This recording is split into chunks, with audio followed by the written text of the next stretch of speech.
Hey guys, welcome back. It is a new day. This is a different shirt, and it's because the old video that I was taking got corrupted a little bit. I'm still getting used to how I should be taping, how I'm moving the camera. It's all very new to me, but it's a process that I'm enjoying. In any case, so I'm here and we're going to take a look at my finds from this estate sale that I went to. And yeah, let's take a look. Here we go. Alright, so hopefully we'll do this in one shot. Let's see if I can do it. Alright, let's change. Let's play around with the settings too a little bit. Anyway, alright, so this is find number one. This little guy. This is Starscream. Okay, he's missing one tiny wheel. I don't know if I can get another one. I'm not exactly sure. But this little guy, he's so old, he doesn't even have a copyright on him. Maybe it was on the box to maybe give me the day or something like that. But this guy has he's got no date on him. That's how old he is. I know, see, oh, it's right there. Pretty sure that's a symbol for the Decepticon symbol, is it? Looks like it may have been partially rubbed off. This thing is old. I know it's old, and I know it's Transformers, and I know it's Starscream. And yeah, he transforms. His legs pop out a little bit.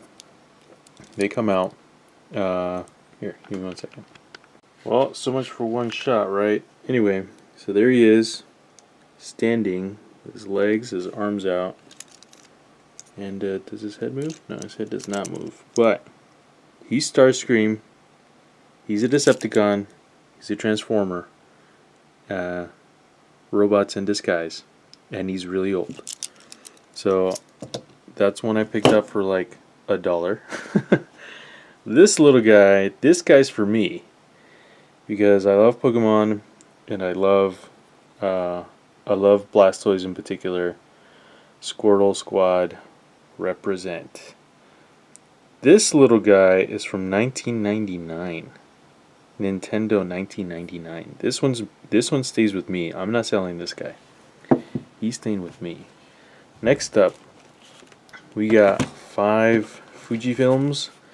Now, for those of you that practice retail arbitrage or etc., happen to send things to Amazon, you guys know that sealed VHS tapes are the business. They are a common staple, a bread and butter type of item. 3 of them are in the beige color, 2 of them are in the black. Difference being one says Pro, one says high quality. They're both 120 minutes, 6 hours. So, yeah. This one says premium high grade. I'm not exactly sure what really the difference is and if you can tell. But if you guys know, let me know. If there really is a difference in quality between what is said on these packages and what's the truth. The truth being, I don't know. At least for me. These, can you guess what it is? Is it Pokemon cards? Nope. They are postcards. And given that today is Star Wars Celebration, these guys come from all the way back in 1995. Right. This particular artist is Joe Smith. There's one in here that's done by somebody else. But take a look at this, guys. These watercolor postcards are the business. Man. So we got over here, we got the man Boba Fett. We got the man Yoda. Obi-Wan Kenobi, old Ben. We have 3CPO. Or art, 3CPO. We got Chewbacca, done by the same guy, Joe Smith. And this one's a different artist. So there's probably a collection. I'm not exactly sure how many. But this one is also 1995, but this is by Angelo Torres. Alright, and this is for Return of the Jedi. While this other stuff, probably, I don't know if it probably just says what the depiction is of. Yeah, this other artist is Joe Smith. And it is licensed by LucasArts and everything. And then we have the Emperor, which today we know he kind of made a cameo. We don't know how much of this man is in the 9th movie. So it is pretty crazy. This is some pretty crazy stuff. And then of course Arturito, or rather R2D2, our main crush, our main boy in blue. There he is. Yeah, these movies and everything are being shot primarily in in wide angle. So if you guys can turn your phones sideways, that very much appreciate it. In any case, let's see here. Ta-da! All right, so that's those. All right, so I'm gonna set that one off to the side now. Then we got pencil cases. The first one I want to show off is this guy. Take a look at him. Take a look at that faux Enterprise. Take a look at this guy. He's got a blaster. He's got a starship. He's got a robot. He's got all the things going on. This is the dude. This one unfortunately has like an ink stain, but maybe I could get it off. I'm not sure yet. I can't tell what year. All I know is it's made in Japan. And it's got a magnetic clasp, old school magnetic clasp. Okay. And it's made by Venice pencil case. That's what this is. Okay. This one's the inside is in really good shape. It's probably kind of barely used. I'm still going to clean it up a little bit before I take formal pictures to sell it. But yeah, this one will be shortly available. If you guys have any questions or anything alike about the things that you guys see, let me know, because they are for sale. If I say otherwise, like the Blastoise over there, he's not for sale. Everything else is for sale so far. This is Hello Kitty, this one's released by Sanrio themselves. It still has an original pencil, not used. And take a look at where this is from. 1976. There's a single solitary pencil in pristine condition, not used. It's amazing. That little bookmark, I think that's a bookmark. That's a bookmark from 1976. It's in pretty great shape too. Considering. Yeah, it's in pretty great shape. The pencil case itself I can clean up, because for the most part it's lead. The only part that's going to be a little bit tougher is those marks made by this damn pen, Papermate. How could you, Papermate? How could you? And then, so it still has its magnetic clasp right here, like that. And then we have a depiction of Hello Kitty and her friends. I don't know their names, I'm sorry. But it says made in Japan by Sanrio. Alright, and it's from 1976. And they're hella adorable. And then over here we got Hello Kitty spell out on the top of it. We got the Sanrio there.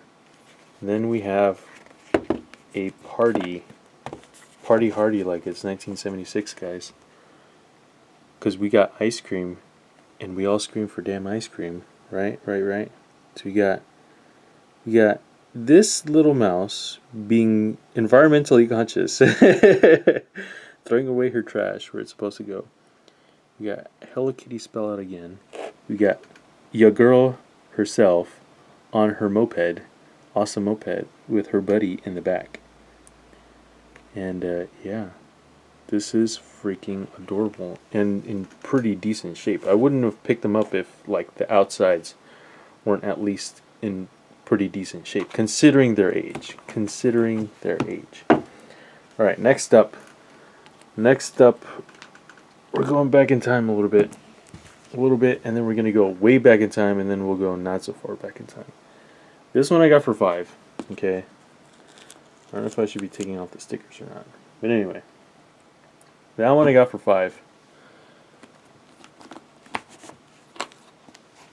This puppy could either be worth like $100 or like $50. I think it's like the range, maybe 30 on the low end. I'm not exactly sure. If it's 30 on the low end, the shipping is going to be extra. Anyway, so this, some of you may know. Some of you of considerable more age may know. Not very much more, but a little considerable. A little bit more, a little bit older than I am. We'll say that. Alright, so this looks very peculiar from the get-go. Let's pull it out. Oh, something popped up. Can you guys guess what it is? Can you guys guess what it is? Can you guys guess what it is? It is a Polaroid. These things used to close flat. Isn't that amazing? Isn't that amazing? Look at this thing. Let's see if I can get it to stick. Ta-da! Sticks. There it is, guys. Here's the whole camera. A whole camera. And it's so flat. Look at this thing. Look at this thing. Polaroid Corporation land camera. Made in Massachusetts. Cambridge, Massachusetts. In the USA, guys. This is made in the USA when they used to make cameras in the USA. This thing is nuts. The leather, this is real leather. This is real leather. It's a little pockmarked right there because it's like super dry. That I can recondition it. I'll probably show you guys a video or a before and after pictures on Instagram. We'll see. Come on now, stay. Stay. Good camera. Alright.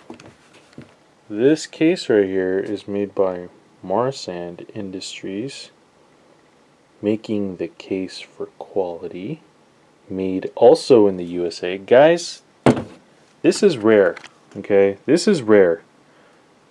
It's not every day you get to see things that are still made in the USA. It's not every day. Especially things like cameras and even purses, pouches, camera cases. Those are seldom made in the USA anymore.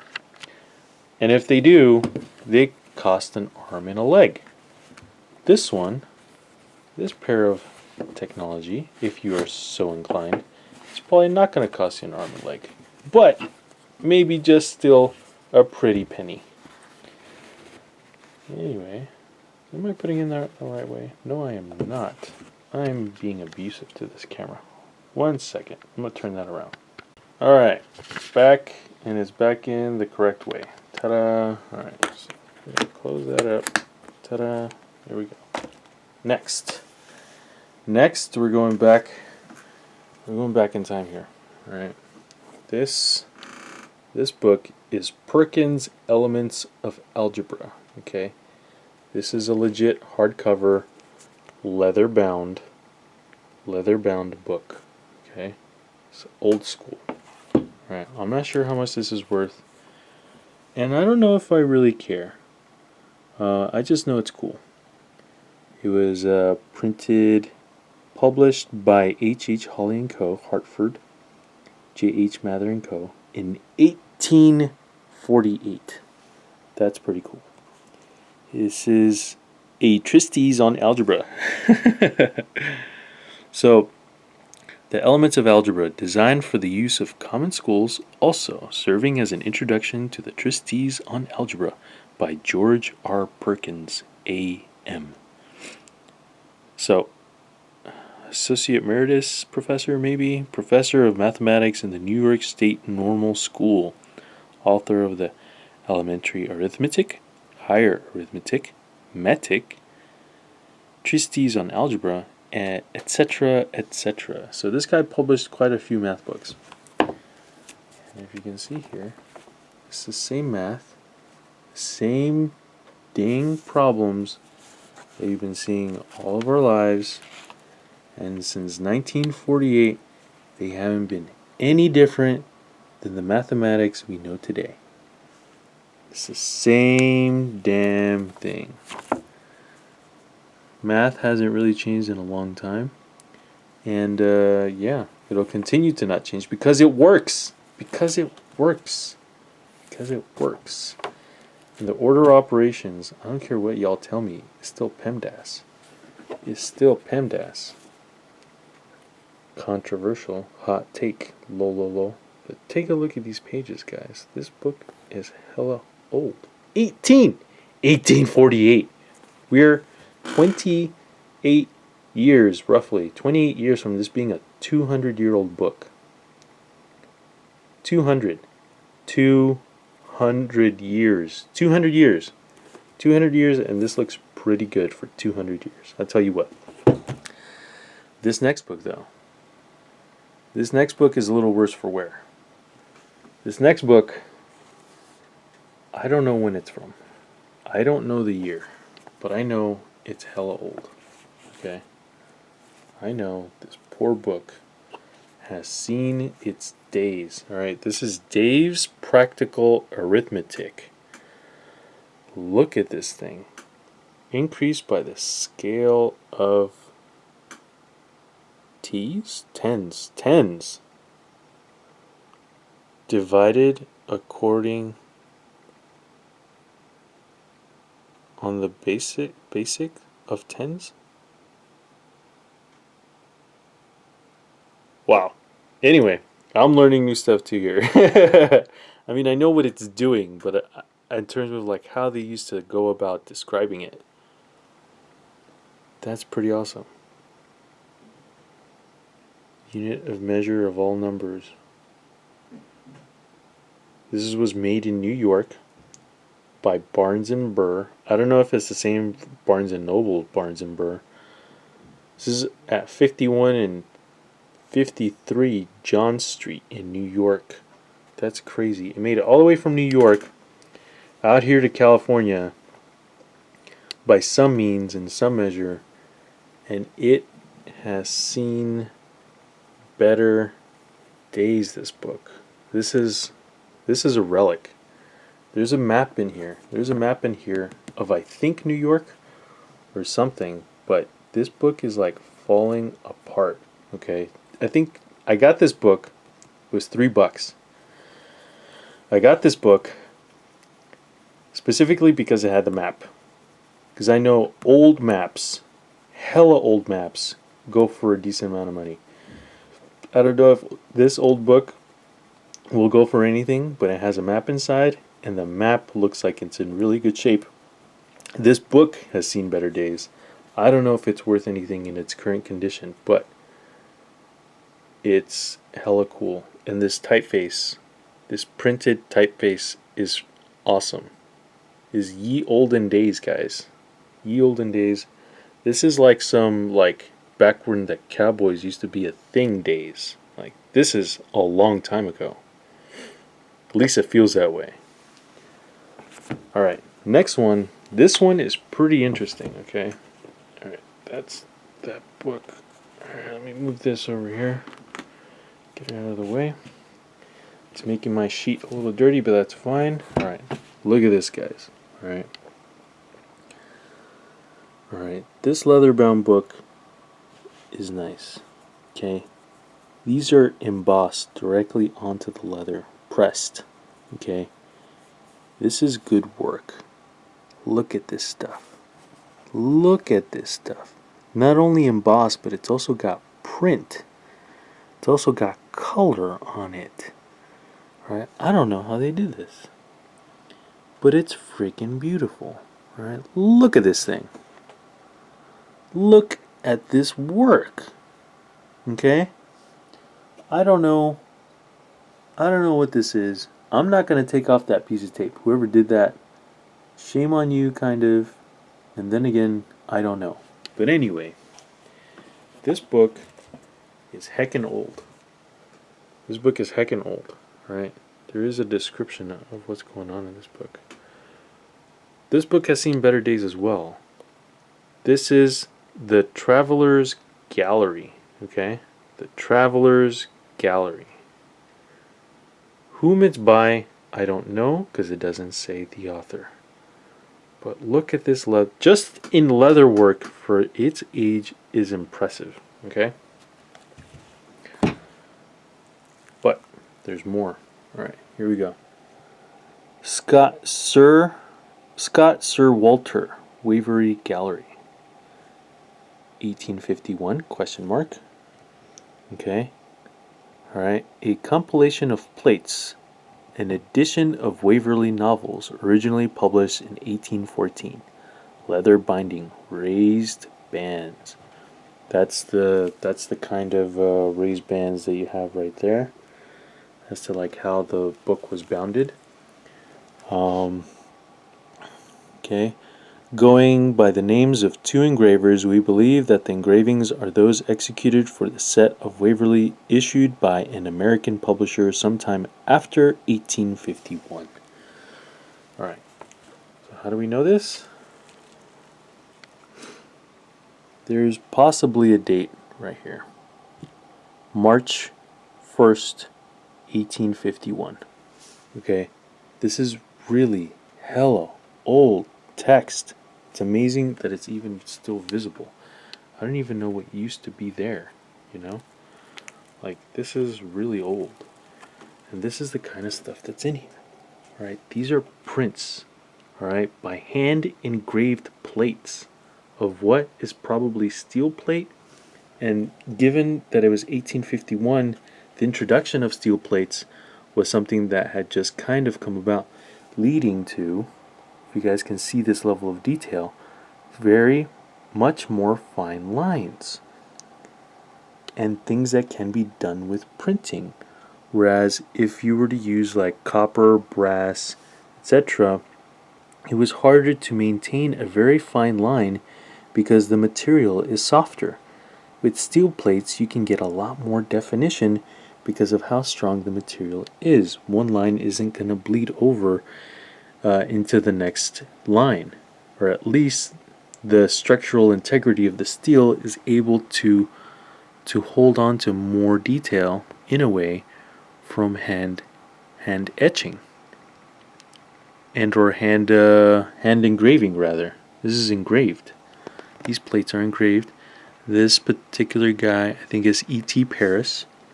This lady is Bride of Lammermoor. Okay, her name is Lucy Ashton. Okay, this is this fine lady. This here fine lady, and each picture is separated by a sheet. Because if you see here, as to not compromise the integrity of the next page. Like this is what books used to be. I mean, I'm sure there are kind of books now that have this kind of prints. This is Amy Robsart.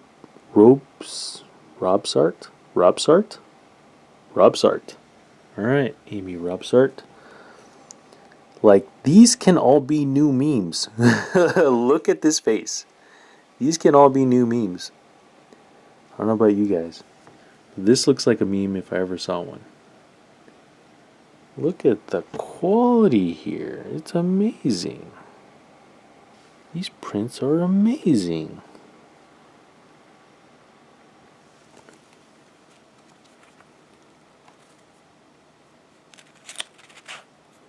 I haven't even seen most of these. Like, look at this.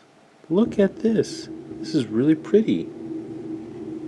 This is Alice Bridgenmoth. Bridgen North.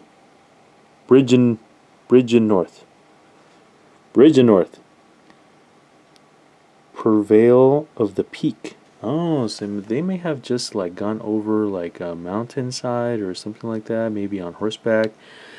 They just cleared it, and this is her face as like they're just getting over the hill, basically over the peak of maybe even a mountain range, because people used to had to do that way back when. This is like, yeah, it's pretty impressive stuff. So that's this book. This one I got for $3 too. It's amazing. But I kind of want to have this one appraised along with that one, at least with the map that's inside. And we'll see how much this is worth, but I got these for $3 a piece. $3 a piece for this level of quality. It's amazing. It's amazing. I don't even want to think about how much this thing was worth back in the day when this thing was new and pristine, and then what that money is worth today.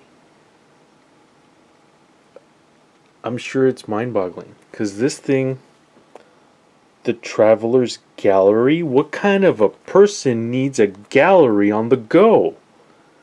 Like, what kind of highfalutin person like bought this thing and was like, yeah, man, I need this in my life. I need this art in my life because I'm a busy person and I want to look at art wherever I go instead of going to a museum.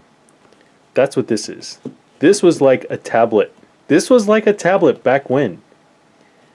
Because I know some of y'all watch art and stuff too. And yeah, so this is basically the equivalent. That's what was going on. This is what this was. This was like iPhone 10 way back when. That's what this was. It's crazy. It's beautiful. I love it. Next. Alright, I don't think these are correct. This little case is by Radio Shack, but the company is Micronta. Alright? These are for me. This is for me, okay? This is a 30 times and a 100 times magnifying glass, okay? So you just look in through here, and right here, basically where this face is where the point of focus is, okay? It has the option, you got the option there of you can put in a battery right here, and then you can kind of change the focus a little bit right there, and then 30 times illuminated microscope and 8 times magnifier. That's cool. It was made in Hong Kong. And then here's the switch to turn on the light, and then again this wheel is to adjust the magnification and or focus should you need it. And that's what this is. That's what these are. This one is for 100 times. It's freaking awesome. So I love it. This is cool. This is cool stuff, guys. It's cool stuff. And this is stuff that I found at an estate sale yesterday on the 11th. So, yeah, there we go. And thanks for joining me today. And hope you guys have a good day. Hope you guys have a good weekend. It is Friday the 12th. And yeah, stay safe, stay healthy, and until next time, this is Designated Inquirer, or Axel, your Designated Inquirer, signing out. Take care.